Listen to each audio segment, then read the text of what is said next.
Somewhere in your bank account right now, there's a line.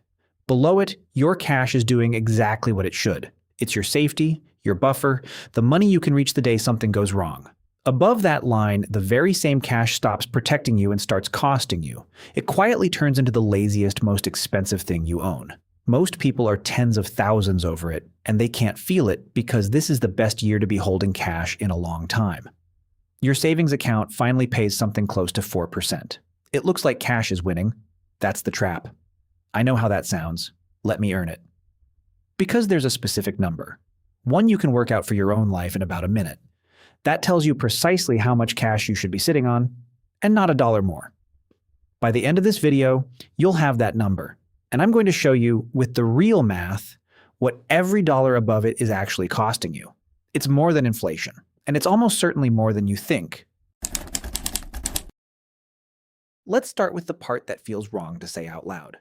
Cash is the laziest worker you will ever hire. Think about what it took to earn it. A week of your life, the overtime, the commute, the meeting that should have been an email. You traded hours you don't get back for a number in an account, and then that number sits there. It doesn't show up early. It doesn't pick up a second shift. It just sits. Here is what that costs in real figures. The average American between 35 and 44 holds around $41,000 across their checking and savings accounts. That is the Federal Reserve's own number, not a guess.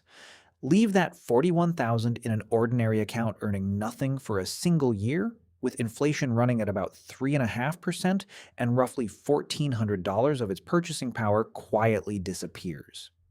The statement still says $41,000. It simply buys $1,400 less than it did 12 months ago. You didn't spend it. You didn't lose it in a crash. It evaporated in silence while you were at work. And here's the thing about that average. It hides who's really affected. The typical American household has about $8,000 in the bank. But the average is over $60,000 because a smaller group of people are holding a lot. Among higher earners, the middle-of-the-road balance is well over $100,000 sitting in cash. If you're the kind of person who watches a video like this, odds are you're in that group, the responsible savers, the good with money crowd, which means you're exactly the person quietly losing the most. Now, hold on to that because there is a version of this story where the number looks fine, and that version is the real trap.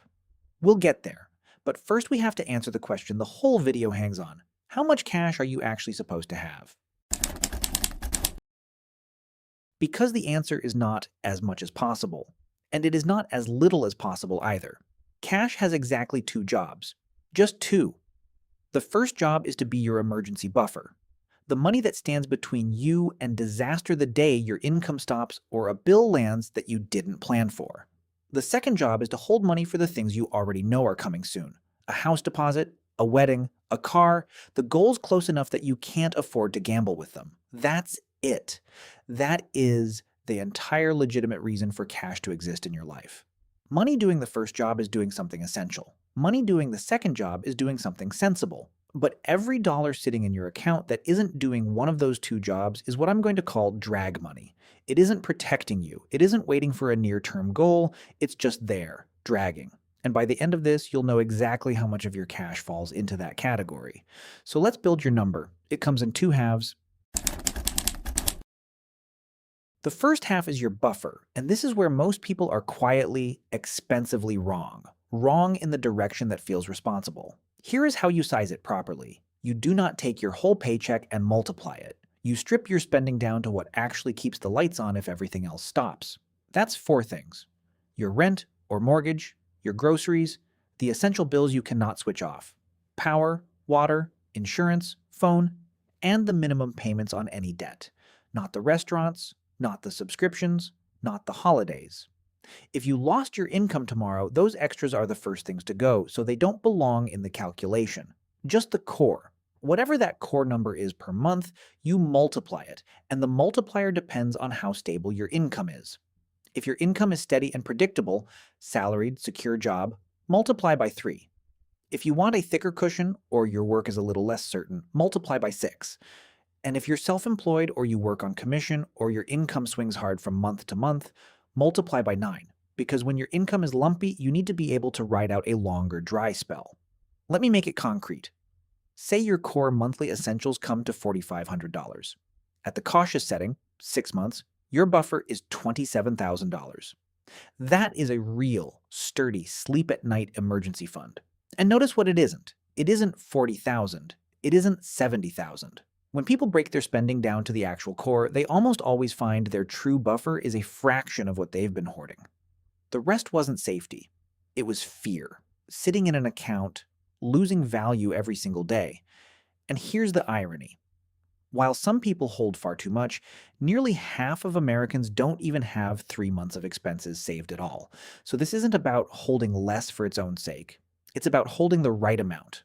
A bigger pile than you need doesn't make you safer. It just makes you poorer, slowly. Now, you might be thinking the answer is obvious. Just don't hold too much. But there's a mistake on the other side of this that's just as real, and watching two people make opposite errors is the fastest way to see the right path between them. Picture two guys, same income, same age. Call the first one Nathan. Nathan is terrified of the market, so he does the thing that feels safe. He keeps everything in cash. $80,000, $90,000 just sitting there. Nathan sleeps fine. And every year, inflation picks his pocket a little more, and the fortune he could have been building never gets built. Nathan is over the line by a mile. He's all buffer and no engine. Now meet Cole. Cole watched a video like this one, got the message that cash is lazy and overcorrected. He put basically everything into the market and kept almost nothing in reserve. For a while, Cole looks like the smart one. His money's growing, Nathan's isn't. Then Cole's transmission dies, or he's between jobs for 2 months. And it happens, as these things do, right in the middle of a market downturn. Cole needs $20,000 and his investments are down 25%. To raise that $20,000 at depressed prices, he has to sell holdings that were worth nearly $27,000 at the top. He just locked in a loss of almost $7,000. A loss he only took because he had no buffer to fall back on. If the drop had been steeper, the kind we saw in early 2020, that same emergency could have cost him more than $10,000 in realized losses. Nathan is too far above the line. Cole is too far below it. And here's the resolution. Because this is the whole point. The right answer isn't a personality. It isn't be brave or be careful. It's a number. You hold your buffer in cash, exactly enough, and you put everything above it to work. Nathan needed to deploy. Cole needed a buffer. You need both in the right proportion. And that proportion is the number we're building. Which brings us to the second half of your cash number, the money for the things that are actually coming up. Here the rule is simple, and it has a name, the 5-year rule. If you know you'll need a chunk of money within the next 5 years, a down payment, a wedding, a car, tuition, that money should not be in the stock market. Full stop. And the reason is the exact trap Cole fell into, just in slow motion. The market is wonderful over long stretches and completely unreliable over short ones. Say you've got $50,000 earmarked for a house deposit 2 years out. Put it in stocks, and it might be worth $55,000 when you need it. Or it might be worth $37,000 because the market happened to be down 25% the month you went to buy. Now you're either delaying your life or buying a smaller house, all because you gambled with money that had a deadline. Why 5 years specifically? Because that's roughly how long the market has historically needed to recover from its worst falls. Over a 2-year window, a crash can wipe out a quarter or a third of your money and simply not come back in time. Over 20 years, that same crash is a blip you barely remember on the chart. 5 years is the rough line where the odds tip from gambling to reasonable. So near-term goal money, anything inside that 5-year window, stays in cash. But smart cash, a high-yield savings account, or a short-term CD, not a 0% checking account. It earns something while it waits, and it's there in full when you need it. Money you won't touch for well beyond 5 years is a different story entirely, and we'll get to what that money should be doing. So here is your number. This is the line the whole video has been building to, and you can work out your own in about a minute. Your cash ceiling equals your core monthly expenses times your multiplier, 3, 6, or 9, plus the total of any goals you'll be spending on within 5 years. That's it. Run our example all the way through. 4,500 a month in core expenses times 6 is 27,000 for the buffer. Add a $30,000 house deposit you're saving toward, and your cash ceiling is $57,000. That is precisely how much cash this person should be holding, not a dollar less, because that's what their safety and their goal require. And critically, not a dollar more. Everything up to 57,000 is cash doing its job. Everything above 57,000 is drag money. Now you have your line. The only question left is the one I promised to answer. What does crossing it actually cost you? And this is where I have to be honest with you in a way most videos on this topic simply won't be.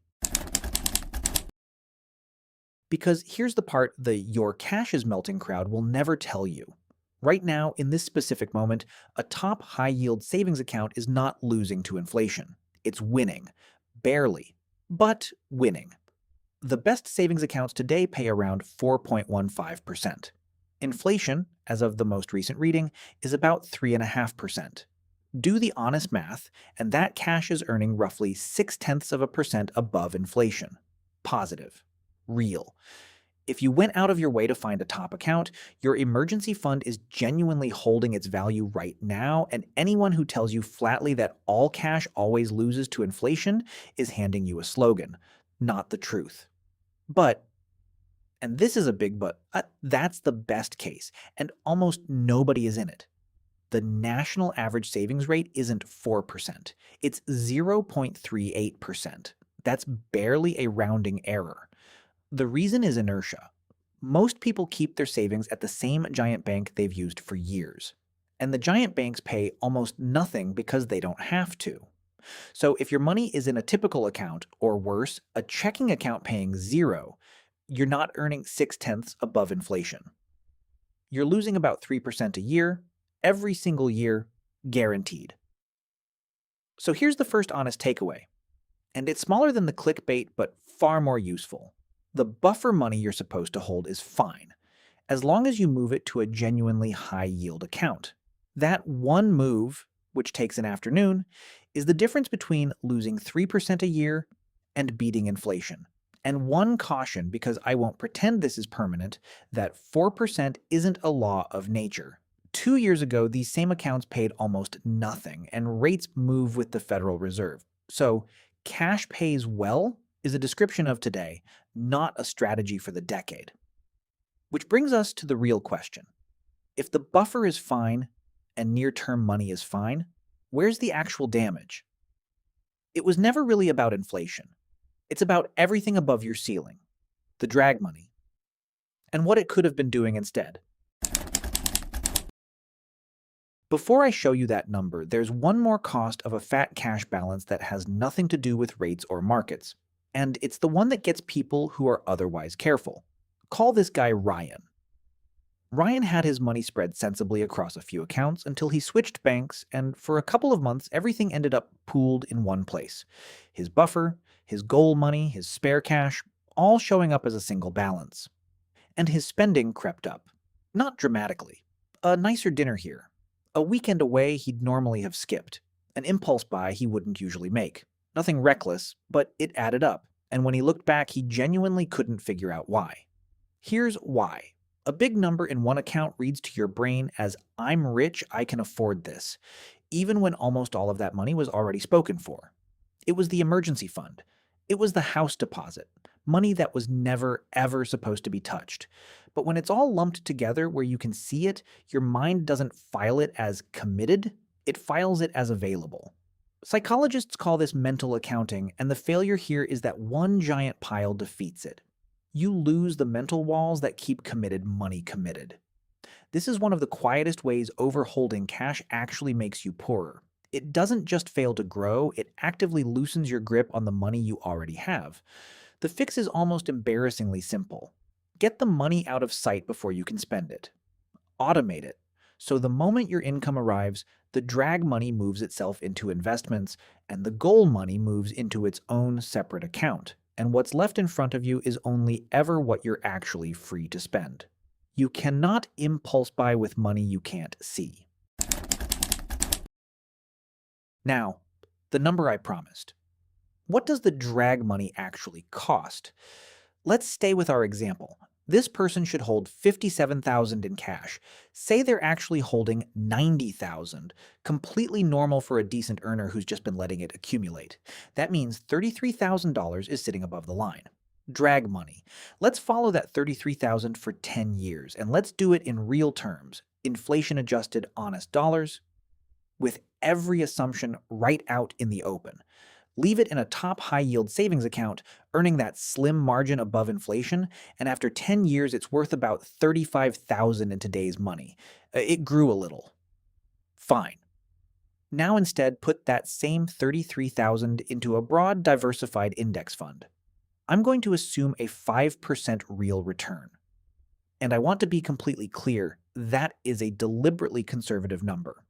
The long-run history of the US stock market is closer to 6.5 or 7% above inflation. I'm lowballing it on purpose, so nobody can accuse me of cooking the books. Even at that cautious 5%, after 10 years, your 33,000 is worth about 54,000 in today's money. So the gap, the cost of doing nothing, of letting that money sit above your line, is around $18,500 on 33,000 in 10 years. And that's the good scenario where your cash was in a top account. If it was in an average account quietly losing to inflation, the gap is closer to 30,000. But here's where it really bites, because 10 years isn't your real-time horizon. If you're 35 now, your money has 30 years of runway before retirement. So let's run the same 33,000 out the full 30 years. Deployed at that same conservative 5% real, it grows to over $140,000 in today's money. Left in even a top savings account, it limps to about 40,000. The gap is now more than $100,000. And against an average account, closer to 130,000. That is what a single $33,000 pile of safe cash costs you over a working life. Not because it lost money, because it never showed up to work. And notice what that reveal actually is. In the best case, your cash didn't lose to inflation. It earned a little. The cost wasn't erosion, it was the six figures you never earned, because your money was sitting on the bench instead of on the field. That's why I said at the very start, it's more than inflation. Inflation was never the main event. The main event is opportunity. The mountain of growth that excess cash walks away from year after year, and it never once shows up as a loss on any statement. That's what makes it so dangerous. You can't feel it. Now, your ceiling depends entirely on your numbers. Your expenses, your multiplier, your goals, and your drag depends on how far over the line you actually are. My example isn't your life. So I built a tool that runs the whole calculation on your real figures. It gives you your exact cash ceiling, and it shows you, in real terms, what your own drag money is costing you over 10, 20, and 30 years. It's in the vault alongside everything else we've built. If you want your number instead of my example's number, that's where to find it. So let's bring it home, because the takeaway here is not panic and move everything tomorrow. It's to be deliberate about where your money sits and to make it work as hard as you do. 3 steps. First, calculate your ceiling, your core expenses times your multiplier, plus your 5-year goals. That's the cash you keep, and it's usually far less than you feared. Second, make sure that cash is actually working. Your buffer and your near-term money belong in a genuinely high-yield savings account or a short-term CD, not a 0% account bleeding to inflation. And third, everything above the line, your drag money, gets invested into broad, diversified index funds, ideally inside tax-advantaged accounts, where it can compound for you without friction. Keep the reserve. Deploy the rest. That's the entire game. The goal was never to be afraid of cash. Cash doing its 2 jobs is one of the most important things you own. The goal is to stop paying a small fortune for the cash that isn't doing any job at all. That's the line in your account. Now you know exactly where it sits and exactly what it costs to ignore it. If this reframed how you see the money in your account, subscribe.